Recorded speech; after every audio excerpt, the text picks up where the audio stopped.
The focus of today's podcast is on children who do not understand and talk the same way as other children their age. Watch it. You're listening to the Disability Program Specialized Services Podcast.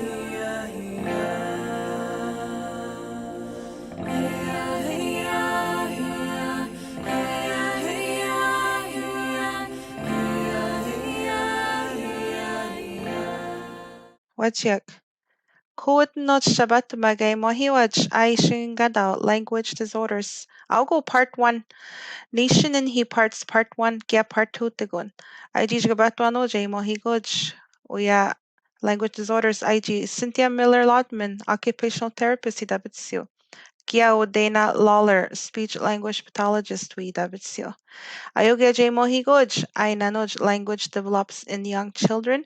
Aukon ga jaji witmagui koshan jaji nastono kojga kemagam we nanot same ka shtoshim noj danda jaji uchi nanda shumik jaji wichiguik.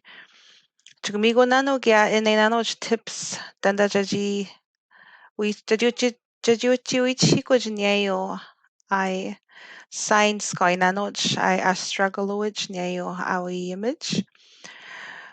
Muy magdunday mo nano uga jayshmigwi ko he examples shabich like much ko ay datum ko ay a replace week in the jajiuchi diagnose lagnoj ko ayo ay doctor say taich or kodako gya hospital inanoj.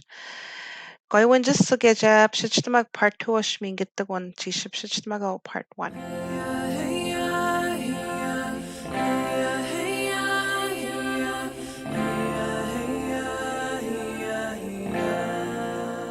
Hi, I'm Cynthia Miller-Lautman, an occupational therapist. And I'm Dana Lawlor, a speech language pathologist. In today's episode, we talk about how language develops in young children. We share some signs that could let you know when your child or another child might need extra help in learning language. As well, we talk about developmental language disorder, or DLD for short. We give you some signs of struggle to look out for as your child begins their language journey. Please do not use the information in this podcast to replace the professional services from a speech language pathologist. But also, don't forget to listen to part 2, where we talk about some simple ideas that can be used to help children learn language. Before we can get into talking about DLD, or developmental language disorder, Dana, I feel it's really important to talk a little bit about how we see language develop in early life. Dana, can we start with an introduction about how babies and children learn language, how they actually learn to talk? I think it's a great place to start. So language is learned from birth, and babies learn about the world around them, and they share messages in many different ways. They express themselves in many different ways. They cry to tell us many things. I'm hungry, I'm thirsty, I need my diaper changed. They express themselves through their facial expressions. Maybe you'll see a smile or a frown when you give a new food, or if you take away their favorite toy. Maybe you'll see their face light up when their brother or sister walks into the room. So, Dana, are they actually talking with their face before they actually start to talk? They're communicating with their faces for sure. Yeah, before they're able to talk. And you might see, like their eyes twinkle and open wide as a way of asking you for more tickles. So you mean when I was tickling my baby and they smiled and laughed, that was their way of talking? Exactly. Yeah, because if they can't talk yet, their faces can share many messages and express feelings, but actually so can their whole bodies. These are all ways that they can communicate before they're even able to talk. So most very young children can express themselves through their bodies, through their gestures. For example, my son, before my son could talk, he would reach up to me when he wanted to be picked up. And then he started saying, uppy, uppy, uppy, which was his way of saying, up, please. So you'll see that most children learn to kind of do this to communicate because they're not able to talk yet.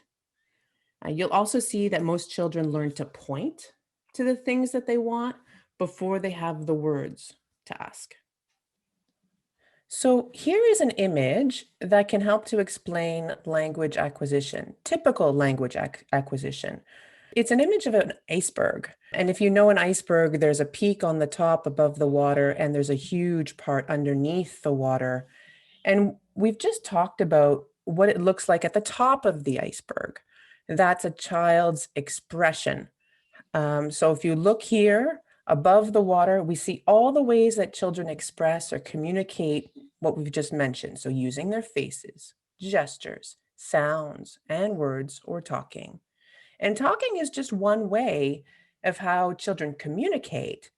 But yet, this is often the main thing we tend to focus on when a child is learning language. But all of these other ways are super important too. Dana, I've often heard parents say, I want my child to talk. But what we are saying here is there is a lot more to talking. All the other things on that iceberg photo are also communication, and they are all important for learning to talk. Yes, there's a lot of different ways that children express themselves, and talking is just one, exactly. But before we can even get to talking and expressing, we need to look under the water. This is the biggest part of the iceberg. This is where we find a child's comprehension, or we say their understanding. So when I work with parents, I really try to explain the importance of building a child's understanding, as it's the foundation of language learning. So a child needs to understand before they can express themselves, and we play a huge part in helping that understanding grow. Wait, stop right here. You need to repeat that. Before a child can talk, they have to understand language. Yes, this is how This is how language develops typically. They need to understand before they can learn to talk. Building that understanding comes from being exposed. We say exposed to language, which simply means giving children a chance to hear and be around language. So exposure to language can look like many things, Cynthia. Is like adding language into daily activities, reading, singing, telling stories. And we're going to talk more about this in part 2 of our podcast, which focuses on stimulating early language skills. Okay, let's stop again. So what we can do as parents and family is expose our children to language, surround them so they can learn to talk with language. Exactly. It's like a blanket of language around them. So please be sure to listen in, because we'll get into how we can do that in part 2. So then let's go back to how language develops in children typically. So then as children grow, most will understand more and more words and then start to use those words to communicate. And in Cree, we would see words that would tend to get longer, and most children will start to have more words available to them. Can you explain this a little more? So if baby's first word might be no, but then other words will kind of start to pop in, like dog or mommy, daddy. Exactly. Yeah. So you'll start to hear longer words, maybe like banana, but you'll also hear new words being used by your child, like eat, more, want, mine, ball, up. Okay. So longer words and more words. And then in early school, like kindergarten or grade 1, most children will be able to tell you a simple story or tell you something that happened during their day. And they're really going to start to sound a lot more like an adult, even at that age. So when language is not developing like other children, when it's not developing typically, this lets us know that learning acquisition might be harder and help might be needed. Mm. This makes me think of a story. When my son was in daycare, I mean, most kids, it was about 4, I think. Most kids at 4 years old in his daycare, they were all talking in sentences. But I still remember there was one boy that was talking in simple words, not sentences. And he was frustrated. And I remember he was the one that was hitting other kids. I was always worried about him. What was I right? Like, should I have been worried? Yeah, you were absolutely right to be worried. Some of the red flags would be the hitting and the frustration, um, and it could have been a sign that that young boy might have needed some extra help because he didn't sound like the other kids around him, and that's what we really want to pay attention to. Some children have a much harder time understanding what is being said, and they may have difficulty learning to express themselves like other children their age. This is what the focus of today's podcast is on. It's children who do not understand and talk the same way as other children their age. There could be other things going on with the child's development that might impact how the child communicates, but some of these children might have a language disorder, which could lead into having difficulties learning in school. Dana, so thank you for this first part, really explaining how kids learn language and how they learn to express themselves, and the real importance of building language understanding or comprehension, as you said, the part of the iceberg under the water. But now I really need you to tell me, what is a language disorder? Mhm. So the language disorder that we're talking about today, the official term is DLD, Developmental Language Disorder.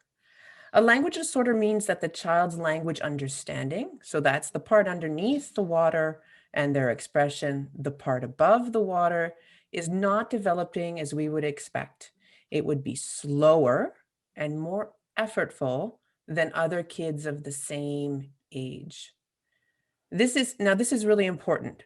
For it to be a language disorder, these difficulties need to be ongoing and be big enough to get in the way of a child's daily life, like playing with other kids, like interacting with their family, learning at home, or learning and participating at daycare.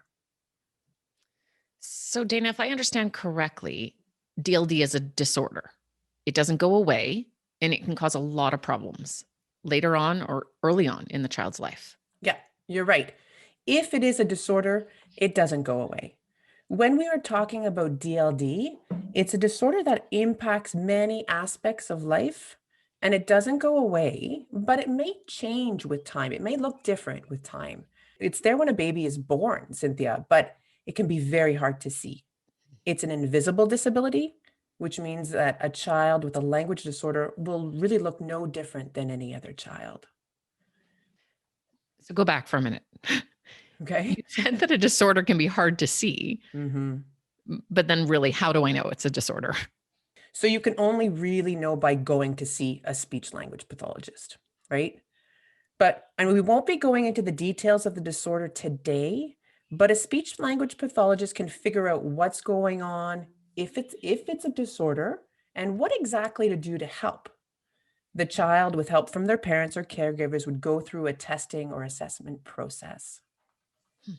So, even though it's only a speech language pathologist who can decide if it's a language disorder, are there any signs that we can look for? Are there signs that a child may be having trouble understanding that parents and educators can pick up on? Yeah, there definitely are things that, we don't want to just depend on whether or not we can see a speech language pathologist. There are things that you can pay attention to. So the child may struggle to use a variety of words or have a hard time finding their words. The child may struggle to make longer sentences, so their sentences might be quite short. The child may struggle to tell a story. The child may struggle to follow a conversation. The child may struggle to follow instructions. So wait, I know you're going to ask me to dig in. It's like, well, what does it all mean? Yeah, right? Yep, Okay. 100%. Okay, I just rattled those all off. Okay, let's go back for a second. So the child may struggle to use first one. The child may struggle to use a variety of words or have a hard time finding words. So they may only use the same limited number of words over and over again, or they may seem to have a hard time pulling the words out from their head. Huh. So for example, if I hurt myself, if I had trouble with words, I might just say, ouch. And if I could speak better and more, and I might be able to expand. Instead, I might say something like, ow, Dana, I really hurt my leg. It hurts here. Look at my knee. It's all bleeding. That, Exactly. Exactly. So if you were really limited in your words, you might say ouch, and you might be holding your leg, right? You might be using gestures as well to supplement. But a child who doesn't have limited words might be able to say, I hurt my leg. Ow, right? Second one, the child may struggle to make longer sentences, so their messages might be quite short when other kids are able to talk longer and say more. So if I get this right, it could be something like, I want the big red ball with sparkles on it, compared to want ball. Perfect. You got it. You're Okay. you're a good learner. So number 3, the child may struggle to tell a story. So for example, the child may want to tell you something that happened at daycare, but they really can't give you all the pieces so that you can understand. Makes me think of when my son came home one time and he was going, school, teacher, hit, ouch. Compared to him later on at 4 years old, he would be able to say, today Bobby hit me and I told the teacher. Right. Yeah, perfect. Exactly. So parents then, if you're not given all the pieces, parents, you'll need to fill in the gaps, because the child can't paint the full picture, and it can lead to a lot of frustration and confusion, right? So the number 4, the child may struggle to follow a conversation. So if the child is listening to a conversation, they may not be able to put the pieces together and make sense of it, or they may not be able to have a back and forth conversation themselves with someone, like we're doing right now, Cynthia. Hmm. Number 5, the child may struggle to follow instructions. So if you ask the child to do something, can they follow? Do they need to watch others around them to be able to follow? Do they need help many times before they can follow on their own? And if you ask them to do something they aren't used to, can they follow that? So for example, I'll give you an example. If you always ask the child to hang up their hat and their mitts so that they can dry, but then one day you ask the child to bring their hat and their mitts and put them in the clothes dryer, can they follow your instructions? Hmm. So remember, language difficulties and their impact on everyday life differs from one person to another. You may see struggle in some of these tasks that we've talked about, and maybe not as much in others. And also, there's an important part. We also know that DLD runs in families. So if another person in the family has a language disorder, trouble with learning language, the child is then more at risk of having a disorder as well. We know that there's a genetic link. Wow. Okay. But then again, I have another question. How do I know if Mhm. a child is having a hard time making longer sentences or telling a story? Like, how do I Mhm. know what to expect from a 3 or 4 or 5-year-old? My gut told me that little boy in my son's daycare had some trouble with language, but how do I know? That's a really, really good question. So a good way to see if the child is having trouble and may need help is to look at other children around the same age. So is the child able to understand and say things like other kids around them? And the other kids could be cousins, siblings, or other kids at daycare. And ask the educators at the daycare to see if they notice differences. You were a good observer, Cynthia. You noticed the difference between that little boy and all the other kids in the classroom. Okay. So my next question is really, can a child have a language disorder in only one language? For Hmm. example, they might be okay speaking Cree, but disordered in English. No, no. A child with a language disorder will struggle in all languages they speak. So if a child has a language disorder and speaks English and Cree, you'll see signs of struggle in both those languages. Wow. So so this might answer a long-term question for me. So my French is not as good as my English, but that doesn't Okay. mean that I have a language disorder. I learned French later in life. Right, right. You're bilingual, you speak 2 languages. Your dominant or your first language is English, and you're very proficient in English. Thank you. If you had a disorder, Cynthia, then you'd have much more difficulty acquiring language, or learning English, and you would probably not be able to use English the way that you do right now. Okay. So okay, that's clear to me. But then how many people then do have a language disorder? So DLD affects about 7.5% of the general population. So it's much more common than people know. We see it in about one out of 14 people. Hold on. 1 in 14 people. That is a lot. Mhm. That could be 2 kids in every classroom of like a 30 kid classroom. Yep. Wow. Yep. It's kind of staggering actually, because DLD is one of the most common neurodevelopmental disorders, more than autism spectrum disorder, which is 1 in 66. So this is why we're talking about this today. We want to bring more awareness to this. It's big. It's big. It's more prominent than we know. So another thing that is important to know as a parent or as an educator is that developmental language disorder is also frequently associated with other difficulties, such as it can be linked with attention deficit disorder, or attention deficit hyperactivity disorder. And you can hear our podcast about ADHD as well. We have a nice podcast on that.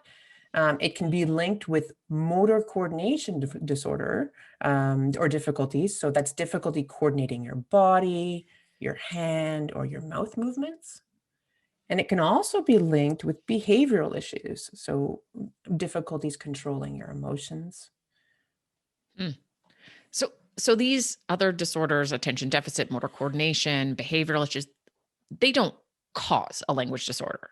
But if my child has ADHD, for example, I would want to keep an eye on their language skills. Exactly. So Okay. if you're seeing behavioral challenges, attention difficulties, motor coordination difficulties with your child, you'll also want to keep an eye on their language skills, because we often see that these challenges go together. Wow.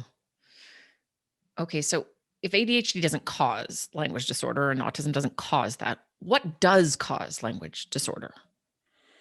Well, we don't know what causes DLD, so it's tricky, but I can tell you what doesn't cause DLD, and it's often a myth, is being bilingual. Talking more than one language to your child will not cause your child to have DLD. Okay, stop. I need to ask another question. So being bilingual does not cause DLD. Right. Okay. But if I do speak English and French in my house, will my child be confused? And could they maybe end up with a language disorder? Well, there's a few things to answer that question. When learning 2 languages, you may find that your child gets confused or they get mixed up, and that's normal. And in time, it will likely become easier for your child and they will be less confused. If a child has a language disorder, they were born with it. It's not because you're speaking more than one language. And the research shows that children with a language disorder can learn more than one language. So a big message here that I really want to stress, Cynthia, is that it's great to speak to your child in the language that is most comfortable for you. What is your strongest and your most comfortable language? Then go ahead and speak that language to your child. Huh. So if my child is learning 2 languages, they might mix together their languages together, like I want biscuit. I want a cookie, but they would say I want biscuit. Yeah. So yes, if your child is developing as we expect, with time and practices, the 2 languages will become clear for them. They'll become more separate, more distinct. So eventually then they won't say I want biscuit. They will in as they get older, they'll understand it's I want cookie in English and je veux un biscuit in French. You got it. Exactly. Okay. Well, I have another one for you. So I have a colleague who recently asked me what to do. She speaks English really well and she speaks some Cree, but she really wants her son to learn Cree. What language should she speak to her child in? So I'm going to assume that her son is young. Yes. and that he's just learning to talk. So then it might be best for her to speak in the language she is most comfortable speaking. So in your example, she would speak English. Really? But she has some Cree, and I know it's so important to her. How will she teach her child Cree? Yes, and Cree is super important, and it's important to her, and it's important to her family. You said she has some Cree, but that she's more comfortable in English. So when your friend speaks to her son in her strongest and most comfortable language, she is giving a solid foundation in that language. That is the foundation where other languages can be built. What would be the most helpful is if she provided lots of exposure to English, where she is strongest. And then I would encourage her to find ways to expose her child to lots of good language models in Cree. And so this can come from other people who are more comfortable than her speaking Cree. It may be at daycare. It may be through community activities. It may be through other family members. So maybe she can ask them to give her son lots of exposure to Cree. She could also give exposure to Cree through music, through the radio, by reading Cree books. And wait, if you know someone, Cynthia, who is the opposite, who speaks most comfortably in Cree, but wants their child to learn English, then it might be best to give lots of exposure to Cree and ask others around to give exposure in English. And sometimes we see it's not uncommon to see that one parent is most comfortable in Cree, so they speak Cree to the children, while the other parent is more comfortable in English, so they speak English to their children. It's really what's important to the family. And language learning language is a gift, and all children can learn more than one language, even if it's hard, even if they are found by a speech language pathologist to have a disorder. What's super important to remember is to give exposure to language, lots of chances to hear and build the child's understanding. So Cynthia, invite your colleague to listen to part 2. Yeah. And so she might just get some ideas, that she hasn't tried yet on how to stimulate her son's language skills. Dana, I so enjoyed speaking to you today. And over the years, I've spoken to such other wonderful speech language pathologists who have taught me so much. And I think, again, my reminder is the biggest take-home message here is to watch what's happening under the water as your child starts their language journey. We often want a child to talk, but if we don't give them lots of exposure to language to build that understanding, then it will be harder for them. It's really important, though, to be aware of the signs of struggle that a child may have in learning language that we talked about today. Thank you, Cynthia. That's an amazing summary. And thank you for showing so much interest in DLD. It's really important to try to get this information out to people. So even though, a speech language pathologist is who needs to be involved to identify a disorder, it's really tricky right now, right? Because at the time of this recording, the situation on territory is hard. We don't have any Cree Health Board speech language pathologists providing services in communities.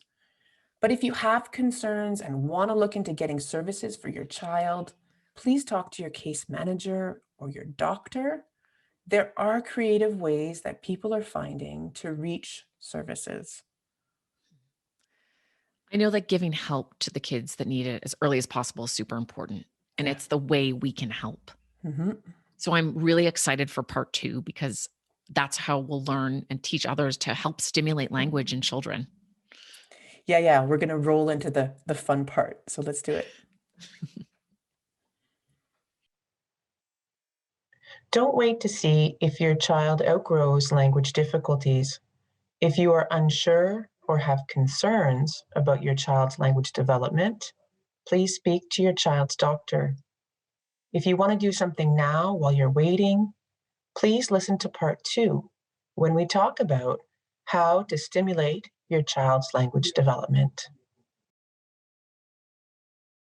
Thank you to Catherine Washipabano for translating parts of this podcast.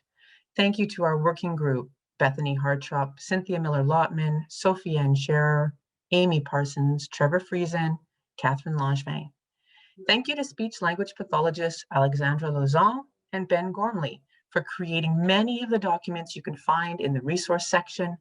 Please look to these documents for lots of good information on language development. Thank you to speech-language pathologist Julie Guilbeault for her help in gathering the information on DLD. Thank you to special needs educator Christy Hester Tomatuk for her support. And thank you to our editor and producer, Michael Lautman. Thanks for listening. You can stay up to date on our new blog posts by following us on Facebook or Instagram. Just search for CHBDPSS.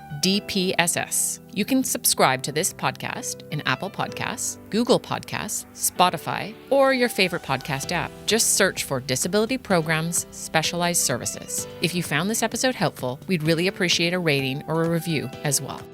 Wajek, Catherine Washapavnon Singason. Agwajab Shichtamaginosh Disability Program Specialized Services to Bajamon. Disability Program Mandal Jabit Siach Cree Helport. Miswa Eo Townch. That Odabit Sionan. Agon Jawach Hidich. Eoj.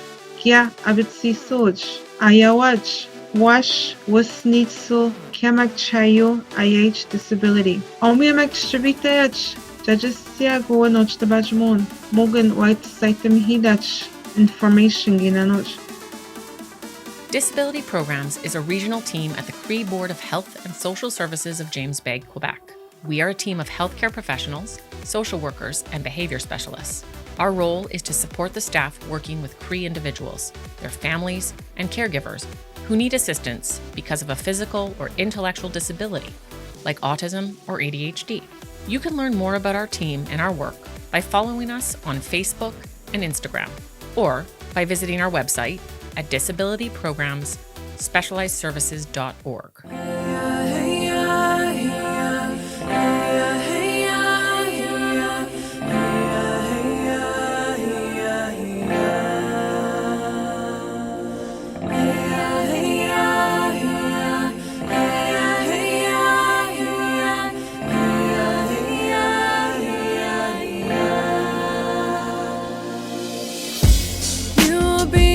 Journey, and I will find my way to the purest sunsets, the land the trees that they.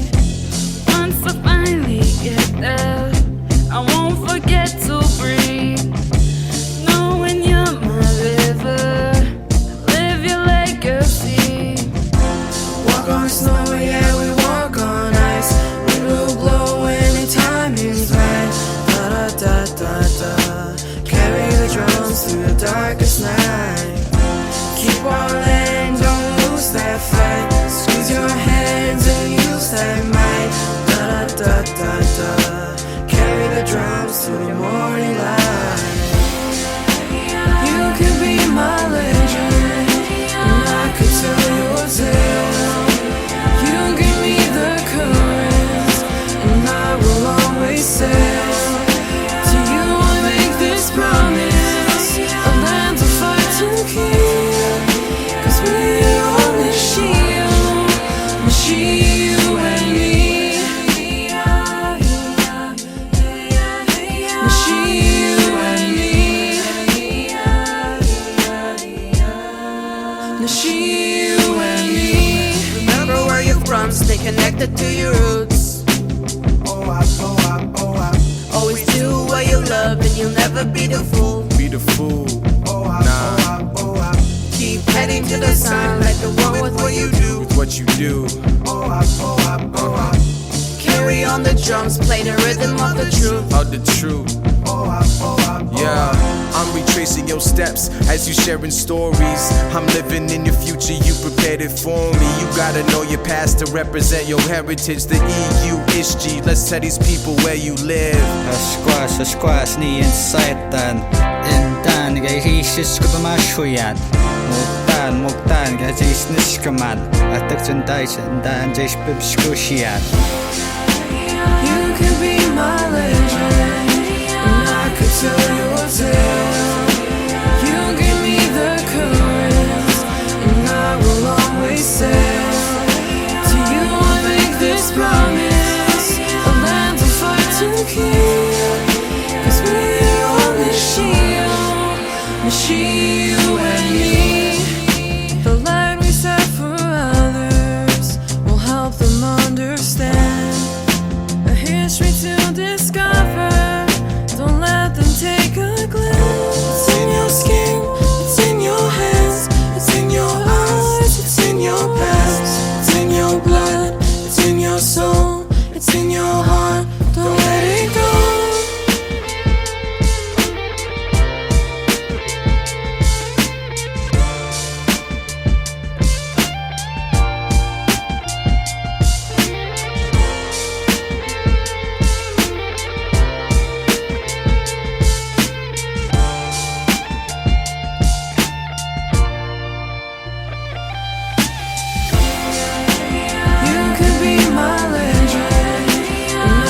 tell your tale. You give me the currents, and I will always sail to you and make this promise, a land to fight to keep. 'Cause we're on this shield, you and me. She, you and me. She.